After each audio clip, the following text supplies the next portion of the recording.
英語聞き流しリスニング、英語テキストと MP3 ダウンロード、その他の物語はホームページからお聞きいただけます。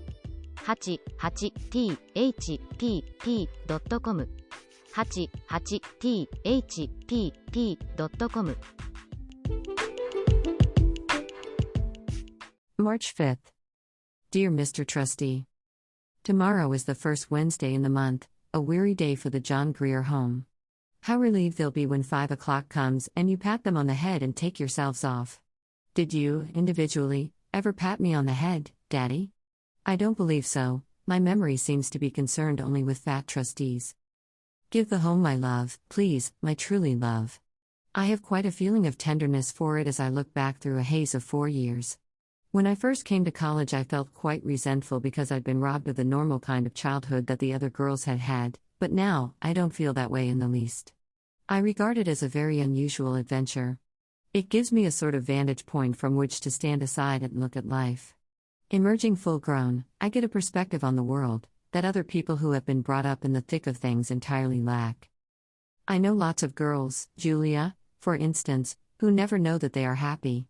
They are so accustomed to the feeling that their senses are deadened to it, but as for me, I am perfectly sure every moment of my life that I am happy. And I'm going to keep on being, no matter what unpleasant things turn up. I'm going to regard them, even toothaches, as interesting experiences, and be glad to know what they feel like. Whatever skies above me, I've a heart for any fate. However, Daddy, don't take this new affection for the JGH too literally. If I have 5 children, like Rousseau, I shan't leave them on the steps of a foundling asylum in order to ensure they're being brought up simply. Give my kindest regards to Mrs. Lippett. That, I think, is truthful. Love would be a little strong, and don't forget to tell her what a beautiful nature I've developed.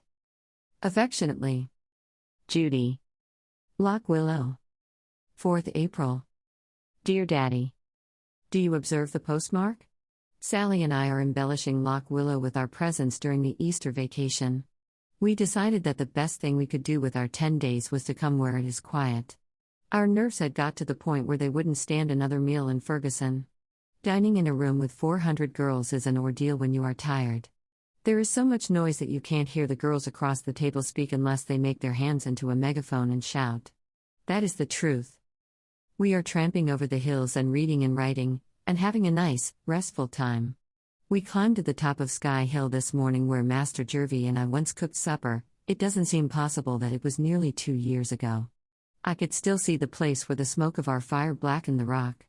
It is funny how certain places get connected with certain people, and you never go back without thinking of them.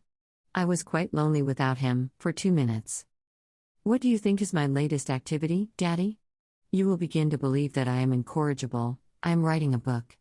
I started it 3 weeks ago and am eating it up in chunks. I've caught the secret.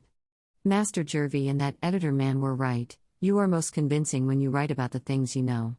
And this time it is about something that I do know, exhaustively. Guess where it's laid? In the John Grier home. And it's good, Daddy, I actually believe it is, just about the tiny little things that happened every day. I'm a realist now. I've abandoned romanticism. I shall go back to it later though, when my own adventurous future begins. This new book is going to get itself finished and published. You see if it doesn't. If you just want a thing hard enough and keep on trying, you do get it in the end. I've been trying for 4 years to get a letter from you, and I haven't given up hope yet. Goodbye, Daddy dear. I like to call you Daddy dear, it's so alliterative. Affectionately, Judy. P.S. I forgot to tell you the farm news, but it's very distressing. Skip this postscript if you don't want your sensibilities all wrought up. Poor old Grove is dead. He got so that he couldn't chew and they had to shoot him. 9 chickens were killed by a weasel or a skunk or a rat last week. One of the cows is sick, and we had to have the veterinary surgeon out from Bonnyrigg 4 Corners. Amasai stayed up all night to give her linseed oil and whiskey. But we have an awful suspicion that the poor sick cow got nothing but linseed oil. Sentimental Tommy, the tortoiseshell cat, has disappeared. We are afraid he has been caught in a trap. There are lots of troubles in the world. 17th May. Dear Daddy Longlegs. This is going to be extremely short because my shoulder aches at the sight of a pen. Lecture notes all day, immortal novel all evening, Make too much writing. Commencement 3 weeks from next Wednesday. I think you might come and make my acquaintance. I shall hate you if you don't. Julia's inviting Master Jervy, he being her family, and Sally's inviting Jimmy MCB, he being her family, but who is there for me to invite? Just you and Lippet, and I don't want her. Please come. Yours, with love and writer's cramp. Judy. Lock Willow. 19th June. Dear Daddy Longlegs. I'm educated. My diploma is in the bottom bureau drawer with my 2 best dresses. Commencement was as usual, with a few showers at vital moments. Thank you for your rosebuds. They were lovely. Master Jervy and Master Jimmy both gave me roses, too, but I left theirs in the bathtub and carried yours in the class procession. Here I am at Lock Willow for the summer, forever maybe. The board is cheap, the surroundings quiet and conducive to a literary life. What more does a struggling author wish? I am mad about my book. I think of it every waking moment, and dream of it at night. All I want is peace and quiet and lots of time to work, interspersed with nourishing meals. Master Jervy is coming up for a week or so in August, and Jimmy McBride is going to drop in sometime through the summer. He's connected with a bond house now, and goes about the country selling bonds to banks. He's going to combine the Farmers National at the Corners and me on the same trip. You see that Lock Willow isn't entirely lacking in society. I'd be expecting to have you come motoring through, only I know now that that is hopeless. When you wouldn't come to my commencement, I tore you from my heart and buried you forever. Judy Abbott, A.B. 24th July. Dearest Daddy Longlegs. Isn't it fun to work, or don't you ever do it? It's especially fun when your kind of work is the thing you'd rather do more than anything else in the world. I've been writing as fast as my pen would go every day this summer, and my only quarrel with life is that the days aren't long enough to write all the beautiful and valuable and entertaining thoughts I'm thinking.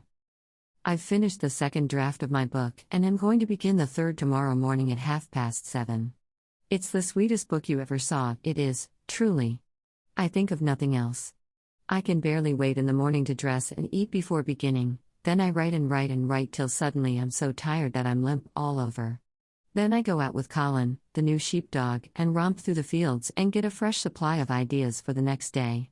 It's the most beautiful book you ever saw. Oh, pardon, I said that before. You don't think me conceited, do you, Daddy dear? I'm not, really, only just now I'm in the enthusiastic stage. Maybe later on I'll get cold and critical and sniffy.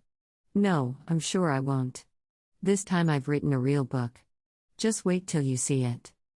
I'll try for a minute to talk about something else. I never told you, did I, that Amasai and Carrie got married last May? They are still working here, but so far as I can see it has spoiled them both. She used to laugh when he tramped in mud or dropped ashes on the floor, but now, you should hear her scold.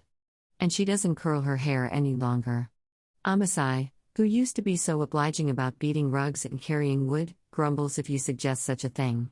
Also his neckties are quite dingy, black and brown, where they used to be scarlet and purple. I've determined never to marry. It's a deteriorating process, evidently. There isn't much of any farm news. The animals are all in the best of health. The pigs are unusually fat, the cows seem contented and the hens are laying well. Are you interested in poultry? If so, let me recommend that invaluable little work, 200 eggs per hen per year. I am thinking of starting an incubator next spring and raising broilers. You see, I'm settled at Lock Willow permanently. I have decided to stay until I've written 114 novels like Anthony Trollope's mother. Then I shall have completed my life work and can retire and travel. Mr. James McBride spent last Sunday with us. Fried chicken and ice cream for dinner, both of which he appeared to appreciate. I was awfully glad to see him. He brought a momentary reminder that the world at large exists. Poor Jimmy is having a hard time peddling his bonds. The Farmers National at the Corners wouldn't have anything to do with them in spite of the fact that they pay 6% interest and sometimes 7%. I think he'll end up by going home to Worcester and taking a job in his father's factory. He's too open and confiding and kind-hearted ever to make a successful financier. But to be the manager of a flourishing overall factory is a very desirable position, don't you think? Just now he turns up his nose at overalls, but he'll come to them. I hope you appreciate the fact that this is a long letter from a person with writer's cramp. But I still love you, Daddy dear, and I'm very happy.